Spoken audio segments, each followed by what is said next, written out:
여러분, 오늘은 그 바울의 그 아레오바고 설교에 대해서 함께 나누도록 하겠습니다. 이런 아레오바고라고 하는 것은 아테네의 그 아고라라고 하는 사람들이 많이 모이는 장터하고, 그리고 그 파르테논 신전이 있는 아크로폴리스 사이에, 그 길 사이에 있는 곳이 바로 아레오바고가 되겠습니다. 그 전쟁의 신인 아레스의 언덕이라고 해서는 아레오바고다, 그렇게 말합니다.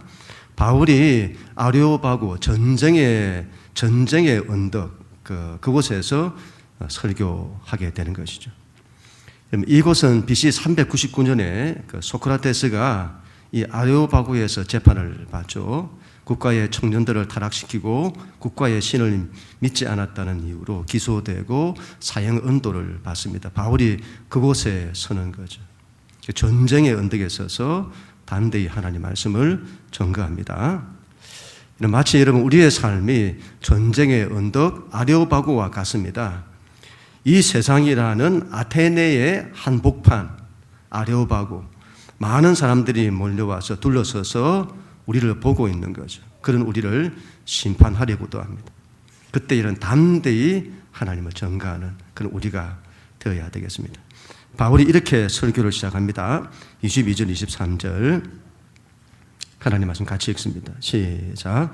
바울이 아레오바고 가운데 서서 말하되 아덴 사람들아, 너희를 보니 범사에 종교심이 많도다. 내가 두루 다니며 너희가 의하는 것들을 보다가 알지 못하는 신에게라고 새긴 단도 보았으니 그런즉 너희가 알지 못하고 위하는 그것을 내가 너희에게 알게 하리라. 아멘. 바울은 여러분, 아테네라고 하는 도시를 보면서 그곳에서 우상이 가득한 것을 보고 바울이 격분하게 됩니다. 바울이 지금까지 쭉 거쳐왔던 다른 도시들과는 비교할 수 없는 데가 아테네인 겁니다. 이 아테네는 철학의 도시이기도 하고 학문의 도시, 예술의 그 도시잖아요. 그런 아테네인데 얼마나 그 도시에 우상들이 많이 있었는지. 33,000개, 공식적으로 인정하는 우상이 300개, 나머지 잡신까지 해서 33,000개를 섬기는 아테네라고 하는 도시가 거대한 우상의 재단인 것이죠. 격분하게 하는 겁니다. 그런데 여러분, 그 아레오바고에서 설교할 때는 바울이 이렇게 말합니다. 아덴 사람들아, 너희를 보니 범사에 종교심이 많도다. 바울이 얼마나 지혜로운지요. 너희가 믿는 신은 다 가짜다. 아니, 어떻게 이따위 우상들을 이렇게 많이 섬기냐. 그러면 이제 이건 싸우자는 거고, 그렇게 하지 않죠. 그들의 종교성을 인정해 줍니다. 너희에게 종교심이 많다. 그리고는 그들의 마음을 열게 하고 하고 싶은 말을 하게 되는 것이죠. 여러분, 종교심이라고 하는 것은 그 초월적인 실제를 추구하는 마음, 이걸 종교심이라 하잖아요. 우리나라 사람들이 참 종교심이 많잖아요. 그래서 이 종교심이 하나님을 믿게 되니까 막 엄청나게 믿는 거죠. 이런 본래 이 종교심이라고 하는 것은 하나님을 향한 갈망, 이 마음, 그게 본래적인 종교심인 거죠. 하나님을 추구하고 하나님을 갈망하는 마음, 우리에게 그와 같은 하나님을 향한 마음, 하나님을 향한 종교심, 그게 있어야 되겠습니다. 그 옛날에는 여러분, 그래도, 그리고 우리가 믿음의 우리 부모님들이나 선진들, 그때만 해도 이러면 그래도 이 종교심이 있었습니다. 신을 갈망하는, 뭔가 인생 살다가 힘들면 하나님을 믿고자 하는 그런 마음들이 있었습니다. 그런데 여러분, 오늘날에는 그런 마음조차 없다. 탈종교라고 하는데, 탈종교와 종교를 의지하지 않은 인구가 점점 증가하고 있습니다. 코로나 이후에 탈종교화가 더 일어나고 있다. 마지막 때의 징조라고 보는데, 하나님이 없이 살고자 하는데, 인간이 하나님 없이 살고자 하잖아요. 그러나 그 안에 종교심이라는 것은 있었는데, 이제는 그 안에 있는 신적인 뭔가를 추구하는 그 마음조차도 없애려고 한다. 종교심, 이런 걸 없애려고 하는 거예요. 탈종교와. 거기에 빠져서는 안 되겠습니다. 하나님을 향한 종교심이 있어야 합니다. 하나님을 갈망하는, 하나님을 찾고 구하고 두드리는 그 마음이 있어야 합니다. 그리고 바울은 본격적으로 하고 싶은 말을 합니다. 너희 가운데 종교심이 많다 이렇게 하고는 하고 싶은 말을 해요. 바로 신에 대한 이야기입니다. 오늘 이야기는 신에 대한 이야기인데, 여러분, 이 아테네에 있는 사람들이 온갖 신들, 온갖 우상을 섬기는데 그들의 신관이 잘못되었다는 거예요. 바울은 그들에게 참된 신관, 하나님에 대한 신관을 말합니다. 여러분, 당시 아테네에는 알지 못하는 신에게라는 그런 단이 있었습니다. 제단이 있었습니다. 33,300개의 신을 섬기면서도, 그러면서도 우리가 알지 못하는 신이 있을 수 있다.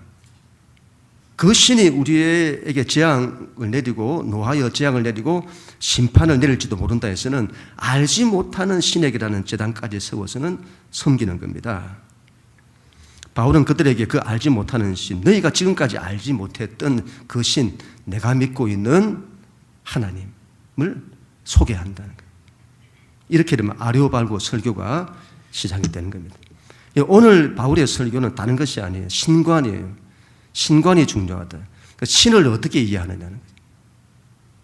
하나님을 어떻게 이해하느냐, 그게 중요하다. 바울은 하나님을 이렇게 소개합니다. 24절, 25절 같이 읽습니다. 시작. 우주와 그 가운데 있는 만물을 지으신 하나님께서는 천지의 주제시니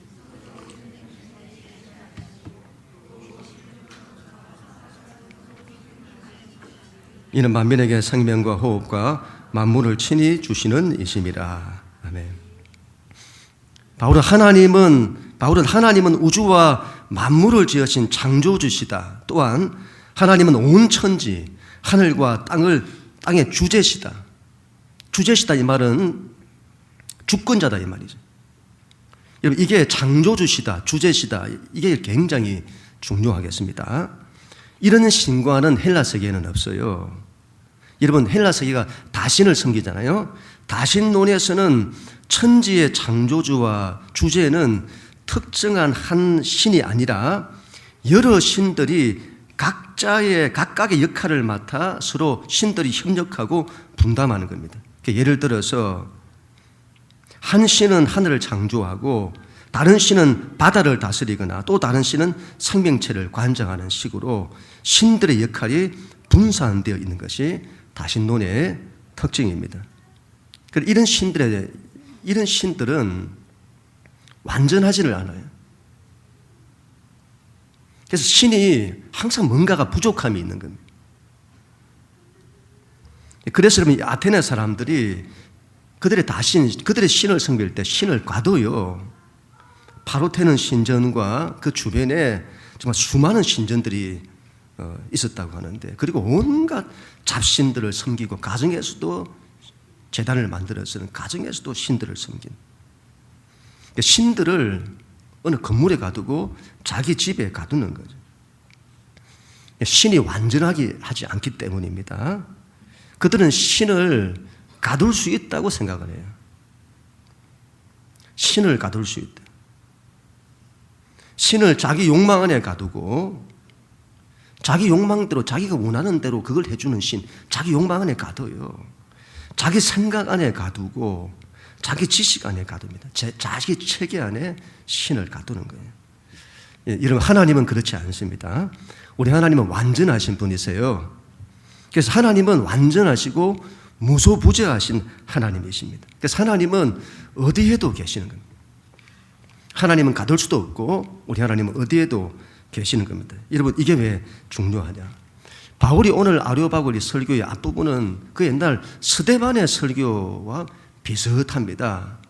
이런 유대인들이 하나님을 성전 안에 가둬요. 근데 그 일을 스데반이 목숨을 걸고 주장을 하잖아요. 그렇지 않다. 하나님은 어디에도 계신다. 그 하나님은 내 삶의 모든 자리에도 계신다. 성전에만 계신 하나님이 아니다. 내 삶의 모든 자리에 계신다. 하나님은 내 삶의 모든 영역 속에서 나와 함께 계신다. 내 인생의 걸음마다 나와 함께 하시고 내 인생의 아픔의 자리에도 함께 하시고 내 삶의 가장 낮은 좌절과 절망의 자리에도 하나님은 나와 함께 하시고 내가 어디를 가든지 내가 무엇을 하든지 간에 하나님은 나와 함께 하시는 분이시다. 하나님은 어디에도 계시는 분이시다. 또 하나님은 또한 완전하신 분이시기에 우리 하나님은 부족함이 없습니다.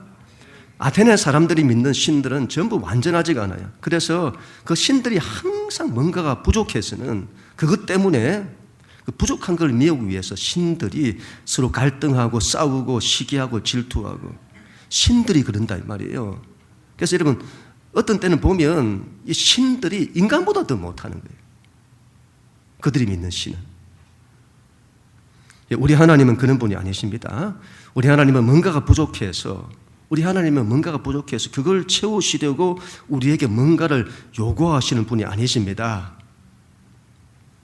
우리 하나님은 완전하시기 때문에 그분의 모든 관심은 자기 백성에게 있습니다. 하나님께서 당신을 위해서 뭔가를 우리에게 요구하시는 것이 아니라 우리 하나님은 우리를 위해서 뭔가를 하시는 분이시다 이 말이에요. 하나님은 완전하세요. 그래서 그 하나님은 우리에게 주시는 분이십니다. 주시는 하나님. 얼마나 귀한지요. 우리에게 생명을 주시고 호흡을 주시고 만물을 주시는 분이시다. 마태복음 20장 28절에 예수님이 이런 말씀을 하시죠. 인자가 온 것은 섬김을 받으려 함이 아니라 내가 뭔가가 부족해서 너희 가운데 섬김을 받으려 온 것이 아니라 도리어 너희를 섬기려 하고 자기 목숨을 많은 사람의 대속물로 주려 함이니라. 여러분 주시는 하나님이세요. 주시는 예수님이십니다. 하나님께서 우리에게 너희는 하나님만을 섬기라고 하는 것은 하나님 외에 다른 우상을 섬기지 말라고 하는 것은 하나님 말씀대로 살아야 한다고 하는 것은 하나님만 예배해야 한다고 하는 것은 하나님께 기도해야 한다고 하는 것은 당신이 뭔가 부족해서 우리에게 그걸 요구하시는 것이 아니다 이 말이죠. 우리를 위해서 그렇게 하시는 겁니다. 우리에게 주시기 위해서 하나님 안에 있는 그 엄청난 은혜와 복된 것들을 생명을 주시고자 우리에게 주시고자 우리를 위해서 그걸 요구하시는 것입니다.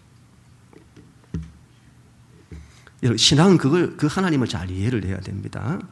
그래서 이걸 우리가 잘 이해해야만이 신앙은 내가 하나님을 위해서 뭔가를 한다 그런 게 아니다 이 말이에요. 그런 신앙을 율법주의라고 하는데 세상의 모든 우상 그리고 하나님이 아닌 다른 것들을 섬기는 이 신앙의 모든 방식이 율법주의입니다. 인간이 신을 위해서 뭔가를 하는 거예요.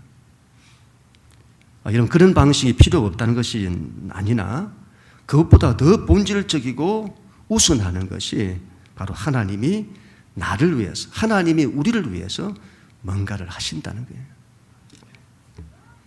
이 부분이 굉장히 중요하겠습니다. 여러분 우리가 이렇게 말하잖아요. 내가 하나님을 사랑한다고 하잖아요. 그 얼마나 귀한 것입니까? 그러나 그게 신앙의 근본이 아니다. 하나님이 나를 사랑한다는 것이 가장 근본적인 거다. 저도 제가 예수님을 믿고 신앙이 쭉 되어져 가다가 크게 한번 신앙이 이렇게 탁 도약하는 때가 있잖아요. 그때가 어떤 때였는가 하면 이전까지 제가 하나님 사랑한다고 했습니다. 그 얼마나 열심히 했는지. 그런데 어느 순간에 하나님이 나를 사랑하시는구나. 이게 온 거예요. 그때부터 바뀌는 거예요. 우리 하나님이 그런 분이시고 하나님이 나를 사랑하시는 것, 하나님이 나를 간절히 원하시고 나에게 구원을 베풀기를 원하시는, 그리고 하나님으로부터 오는 것, 내가 하나님께 드리는 것 필요 없는 것은 아니라 하나님이 우리를 위해서 베푸시는 것, 이런 것들이 신앙의 근본이다 이 말이에요. 그게 근본이다. 내가 하나님을 위해서 집을 짓겠다는 것이 아니에요. 하늘과 땅이 그분의 발등상인데 우리가 어떻게 그분이 거하실 수 있는 집을 지을 수가 있습니까? 하나님이 우리를 위해서 집을 짓는 겁니다. 그러니까 내가 너를 위해 집을 지을 거다. 하나님이 내가 너를 위해 집을 짓는다. 내가 너를 위해서 너의 인생에 집을 짓는다. 이런 신앙은 거기에 관심을 둬야 하는 것입니다. 이것이 여러분 참된 신관이다. 참된 신관이다. 바울은 또 이렇게 말합니다. 26절 27절 같이 읽습니다. 시작. 인류의 모든 족속을 한 혈통으로 만드사 온 땅에 살게 하시고 그들의 연대를 정하며 거주의 경계를 한정하셨으니 이는 사람으로 꼭 하나님을 더듬어 찾아 발견하게 하려 하심이로되 그가 우리 각 사람에게서 멀리 계시지 아니하도다. 아멘. 오늘 이 본문이 바울의 이 설교가 굉장히 철학자들이나 이 지식층을 대상으로 했기 때문에 이 설교가 굉장히 여러분 어렵습니다. 여러분 어떻게 듣고 계신지 모르겠는데 제가 이걸 여러분들에게 설교하기 위해서 얼마나 제가 한 주 동안을 머리 싸매면서 그렇게 이 간단한 설교가 바울의 설교가 아니에요. 보세요 여러분, 하나님께서 인류의 모든 족속을 한 혈통에서 시작하셨다. 그들로 온 땅에 살게 하시며 그들의 연대를 정하시고 그 거주의 경계를 한정하셨다. 이런 말들이 무슨 말이에요? 여러분, 모든 민족, 모든 족속, 모든 나라, 모든 제국의 흥망성쇠, 그들의 생성과 소멸은 하나님이 정하시는 것이다. 이게 무슨 말이죠? 하나님께서 역사를 주관하시고 통치하신다는 거예요. 여러분, 다신관에서 그들의 신은 인간의 역사, 인간의 인생과 역사에 개입하지 않습니다. 여러분, 에피쿠로스 철학은 신은 인간사에 개입하지 않는다는 거예요. 그래서 역사는 우연의 연속으로 이해를 하는 겁니다. 스토아 철학은 근본이 범신론이거든요. 그들은 신적 존재를 여러분 이해는 했지만 그걸 로고스로서 이해를 한 거예요. 그들이 믿는 로고스는 이성적인 신에 가까운 겁니다. 그들에게 신이 인간사와 역사에 개입한다는 것은 없는 겁니다. 그들에게서 신은 모든 걸 결정을 하고 그 다음에는 손 놓고 있는 거예요. 아니면 신이 정한 원리대로 돌아가는 거예요. 여러분, 우리가 믿는 하나님은 우리의 인생과 역사에 개입하세요. 당시 헬라 철학이나 종교는 거의 운명론이에요. 그러나 우리는 그렇지 않습니다. 하나님은 우리 인생에 개입하시고 역사에 개입하십니다. 그래서 하나님이 우리 인생과 역사를 드라이빙 하신다. 움직이신다 이 말이에요. 개입하셔서.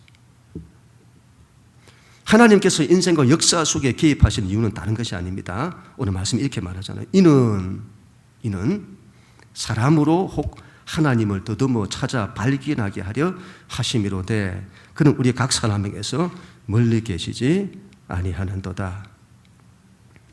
하나님께서 우리의 인생에 개입하시면 우리가 알게 된다 이 말이에요. 여러분, 우리 인생에 하나님이 개입하시면 우리가 알게 됩니다. 이건 내가 한 것이 아닌데 하나님이 하신 건데. 그와 같이 하나님의 역사 속에서도 개입을 하시면 우리가 그 역사를 통해서 더듬어 하나님을 찾아 발견하게 된다. 이건 하나님의 역사다. 역사를 보면 제국들의 흥망성쇠를 보면 역사가 사람의 뜻대로 되지 않아요.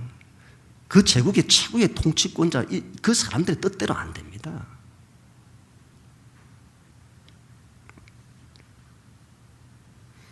우리 거기서 하나님의 개입을 보게 되는 거예요. 그래서 하나님이 사람의 뜻대로 안 되는구나. 뭔가가 역사했다. 하나님이 역사했다. 그래서 하나님의 개입, 그걸 통해서 하나님이 계시다는 힌트를 얻게 되는 거예요. 이런 역사 철학자인 헤겔은 역사의 절대 정신 이런 것들이 있다고 봤어요. 그리고 헬라 철학자들은 세계에 로고스가 있다. 이걸 그들이 발견했잖아요. 그들이 하나님이라는 것을 알지 못했지만 그와 같은 힌트를 발견합니다. 뭔가 절대 정신, 뭔가 로고스, 신적인 어떤 개념을 힌트하는 이런 과학을 하는 사람들 보세요. 과학을 하면 하나님이 없다는 반종교로 갈 것 같잖아요. 이건 절대 그렇지 않습니다. 과학을 해보면 온 세상이 우주 만물에 얼마나 미세 조정되어 있는지, 얼마나 질서 잡혀 있는지, 온 세상과 자연과 우주 만물에는 하나님을 알만한 것들로 가득 차 있습니다. 현대과학이 어디로 가는가 하면 지금 양자역학으로 가요. 또 이야기하면 우리 집에 또 애들이 또 뒤에 가서 또 저한테 한 소리 할 것 같은, 아빠 제발 양자역학 좀 이야기하지 말라. 아무도 관심 없다고. 아빠만 관심 있다. 저는 왜 여기 관심을 안 가지냐. 이 엄청난 세계를, 무한의 세계를 다루는 분야예요. 무한의 세계. 이걸 거대한 무한이 아니라 완전 무한소의 그 세계, 양자역학의 세계. 그 세계에는 이 세상의 원리, 이 세상의 법칙이 통하지 않고 그걸로 절대로 이해할 수 없는 그 세계, 무한의 세계. 저는 하나님의 세계를 반영한다고. 무한하신 하나님의 세계. 그걸 힌트하고 있다. 우리가 조금만 눈을 돌리면 이 세상은 하나님에 대한 힌트들로 가득 차 있습니다. 하나님은 멀리 계시지 않으세요. 우리 가까이 우리가 손만 내밀면 우리가 볼 수도 있고 만질 수도 있는 그런 분이시다.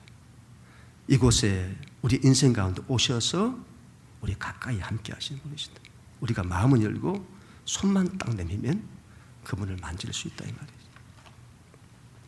28절 29절 같이 한번 읽습니다. 시작.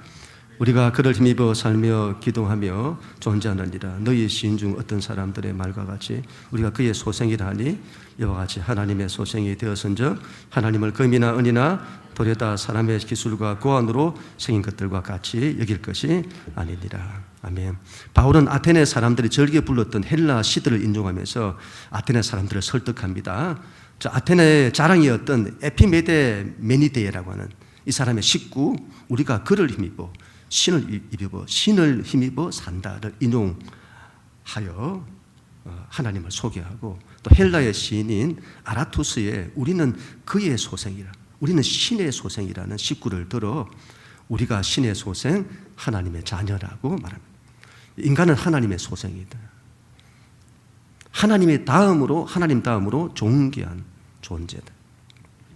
그런데 그런 우리가 하나님을 금이나 은이나 돌에다가 사람의 기술과 고안으로 뭔가를 새겨서 만들고 그걸 신으로 섬기는, 그래서는 안 된다 이 말이에요.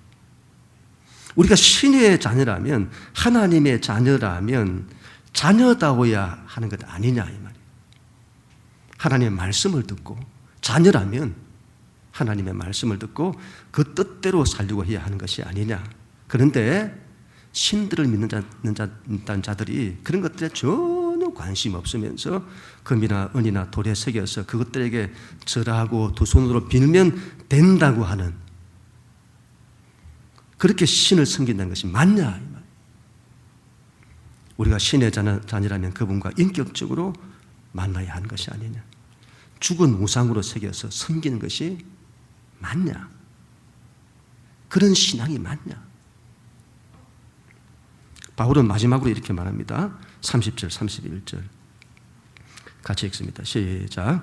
알지 못하던 시대에는 하나님의 간구하셨거니와 이제는 어디든지 사람에게 다 명하사 회개하라 하셨으니 이는 정하신 사람으로 하여금 천하를 공의로 심판할 날을 작정하시고 이에 그를 죽은 자 가운데서 다시 살리신 것으로 모든 사람에게 믿을 만한 증거를 주셨음이니라 하니라. 아멘. 알지 못하던 시대에는 허물지 않으셨다. 그러나 이제는 그렇지 않다. 이제는 회개하라고 명하셨다. 우상을 섬기는 자들에게는 하나님의 심판이 있다고 명하셨다. 정하신 사람으로 천하를 심판하실 거다. 여기서 정하신 사람은 예수님을 말씀하겠죠. 그를 죽은 자 가운데서 다시 살리신 것으로 모든 사람에게 믿을 만한 증거를 주셨다. 이런 말들이 어렵죠. 에피쿠로스는 죽음이 끝이라고 보았습니다. 이후에 심판이니 뭐니 그런 것은 없다. 만약 죽음이 끝이라면 그들의 말이 맞을 겁니다. 그렇다면 이 땅에서 우리가 뭐 어떻게 살든 마음대로 살든 어떻게 살든 상관이 없는 거예요. 그런데 하나님이 정하신 이가 죽음에서 살아났다. 이러면 이후에 우리가 죽음 이후에 다시 사는 것이 있다. 이걸 보인 것이죠. 그 이후에 심판이 있다. 그러므로 너희가 이렇게 살아서는 안 된다. 우상을 섬겨서는 안 된다. 여러분, 우리가 지금 바울의 아레오바고 설교를 함께 나누었는데 이 내용이 여러분 결국 신관에 대한 내용이에요. 바울은 그들의 종교성을 인정하면서 그들이 우상을 섬기고 다신을 섬기고 또 신이 없다는 철학을 섬기고 그렇게 해서는 안 된다 이 말이에요. 그들에게 참된 신관을 말하는 거예요. 그 참신이 하나님이시다. 이걸 증거하는 겁니다. 바울의 여러분 이 설교를 보면 정말 바울이 대단하고 정말 설득력 있는 설교를 했다고 봅니다. 그러나 여러분 이 바울의 아레오바고 설교에서는 이전에 보았던 바울의 복음적인 설교는 잘 보이지 않습니다. 지난 주일에 저희 둘째 아이가 다니는 회사에 있는 그 이제 언니라고 하는 이제 그 분하고 그 회사 다니다가 또 나와서 다른 일을 하는 남자 두 분이 서로 사귀는데 이 젊은 이제 두 사람이 교회를 방문을 했습니다. 그 남자분의 그 어머니가 대장암 3기. 그래서 엄청 고통스러워하시는 거죠. 그 어머니 때문에 어머니도 고통스럽습니다만은 가족들 전체가 다 지금 힘들고 어려운 가운데 있는 거죠. 옆에 있던 여자친구가 그 힘듦을 보고는 교회 가서 기도라도 하면 어떻겠냐. 저희 교회를 방문한 거죠. 그 자매가 이전에 저희 사생축제에 한번 오기도 했었고 또 우리 또 둘째가 또 아는 둘째가 이제 교회 여기 다니니까 이 교회를 방문을 하게 된 거죠. 제가 만나서는 이제 이런저런 이야기를 좀 나누었습니다. 그분의 아픔이 공감이 되고 그의 어머니 아픔도 얼마나 크겠냐 하는 이런 마음들이 막 들었습니다. 제가 어머니 교회 다니시냐고 물었더니 몇 번 다니신 적이 있다고 그렇게 하시더라고요. 그래서 어머니 힘들고 어려울 때 하나님 의지해야 된다. 하나님 의지해야 한다. 그렇게 이제 말씀드리고 그리고 제가 위해서 기도하겠다고. 어머니 성함이 어떻게 되시냐고. 또 형제님 성함은 어떻게 되냐고. 이걸 물어보고 제가 그 자리에서 기도도 해드리고 앞으로 기도해 주겠다. 그렇게 이제 한 겁니다. 그리고 그분들이 교회에 이제 앉아서 잠깐 동안 기도를 하시다가 이제 가시게 된 거죠. 제가 사무실에 있다가 와보니까 가시고 안 계신 거예요. 제가 굉장히 후회를 많이 했습니다. 안 믿는 분들이 스스로 교회를 찾아온다는 것이 간단한 것이 아니에요. 뭔가 하나님의 인도하심이 있지 않았겠습니까? 제가 그들을 위로한답시고 설득력 있는 말들을 한 거예요. 위로한다고. 그게 필요 없는 게 아니죠. 필요한 겁니다. 그런데 정말 중요한 것은 제가 안 한 느낌이에요. 그분들에게 예수님의 복음을 전했어야 하는데 인간이 하나님을 떠나서 얼마나 인생의 고통 속에 있으며 그 고통의 모든 원인이 인간의 죄 때문이며 그 죄의 문제를 해결하기 위해서는 예수님의 십자가에 달리셨으며 그리고 죽음을 이기시고 부활하셨으며 그 예수를 믿으면 구원을 받는다. 그 예수를 믿으면 구원을 받고 천국에 들어간다. 제가 이걸 전하지 못한 거예요. 제가 이걸 겪고 나서는 바울의 아레오바고 설교가 이제 막 이렇게 그렇구나. 그 이해가 되는 거예요. 바울의 아레오바고 설교가 틀렸다는 것이 아니에요. 얼마나 설득력 있게 지혜롭게 잘 했는지 모릅니다. 그러나 가장 중요한 게 빠지지 않은 신관을 말했지만 참신관. 그러나 복음이 빠진 거죠. 바울이 나중에 이런 고백을 하죠. 바울이 이때 자신의 어떤 실패, 그래서 이 다음에 고린도에 갔는데 고린도에서는 내가 이제는 아테네처럼 그렇게 하지 않을 거다. 그렇게 해서 이렇게 이제 고백을 합니다. 고린도전서 2장 1절에서 2절 우리 같이 한번 읽습니다. 시작. 형제들아, 내가 너희에게 나아가 하나님의 정글을 전할 때에 말과 지혜의 아름다운 것으로 아니하였나니 내가 너희 중에서 예수 그리스도와 그가 십자가에 못 박히신 것 외에는 아무것도 알지 아니하니로 작정하였습니다. 아멘. 또 2장 4절 5절 같이 읽습니다. 시작. 내 말과 내 전도함이 설득력 있는 지혜의 말로 하지 아니하고 다만 성령의 나타나심과 능력으로 하여 너희 믿음이 사람의 지혜이지 아니하고 다만 하나님의 능력에 있게 하려 하였노라. 아멘. 여러분, 어떤 신관이 참 신관이냐? 너희의 우상을 섬기는 신관이 정말 맞는 거냐? 내가 믿는 하나님은 이런 신이다. 참된 신관 얼마나 귀한지. 그러나 가장 중요한 것, 복음입니다. 복음을 전해야 합니다. 이 철학자들이, 이 지적인 사람들이 설득이 될까? 복음을 말하면, 십자가를 말하면 어리석게 생각하지 않을까? 거기에 염려하지 않고 담대히 전하는 거죠.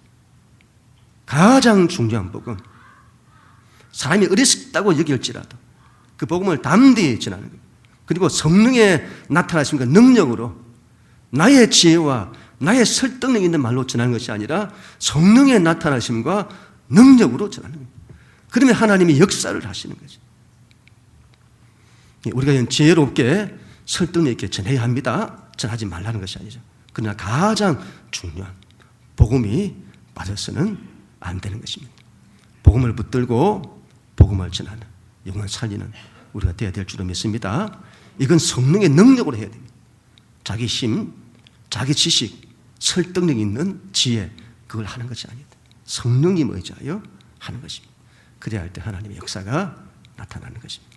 그는 우리 모두가 다 될 수 있기를 주님 이름으로 간절히 축원합니다.